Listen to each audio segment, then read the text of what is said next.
BJP के बड़े नेता हैं श्यामलाल शर्मा, उनसे मैंने बात की। कहते हैं कि जम्मू के साथ डिस्क्रिमिनेशन हो रहा है और हमें अलग स्टेट चाहिए। बहुत अच्छा कह रहे हैं।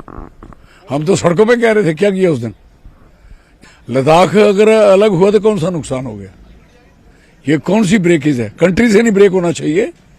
देश के अंदर स्टेटें जितनी बन सकती है, यूपी की तो 10-15 स्टेट बनानी चाहिए यूपी की। तो जम्मू में बनने कौन सी ऐसी बात है? मतलब आपको लगता है कि जम्मू अगर अलग स्टेट बनता है तो उसमें कोई प्रॉब्लम नहीं है? मैं नहीं समझता कोई प्रॉब्लम नहीं है, मुझे तो लगी नहीं। मुझे मेरा भी कोई चीफ जस्टिस बन उससे डिस्क्रिमिनेशन खत्म होगी है, उससे तरक्की होगी। कम से कम डिस्क्रिमिनेशन जो जिस पे डाउट है वो तो नहीं मिलेगा ना। जो अपने वाला करेगा तो फंसेगा।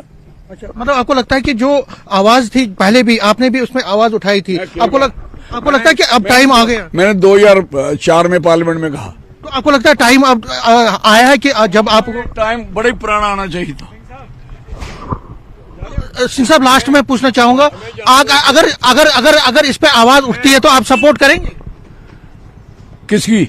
अगर सेपरेट स्टेट की बात होती है, बनाए मैं देखता हूँ। हाँ, आप खुले मन से कर सकते? मुझे कोई प्रॉब्लम नहीं है। आप जो मुझे पूछ रहे हो, मैं डरता। और सुनाओ।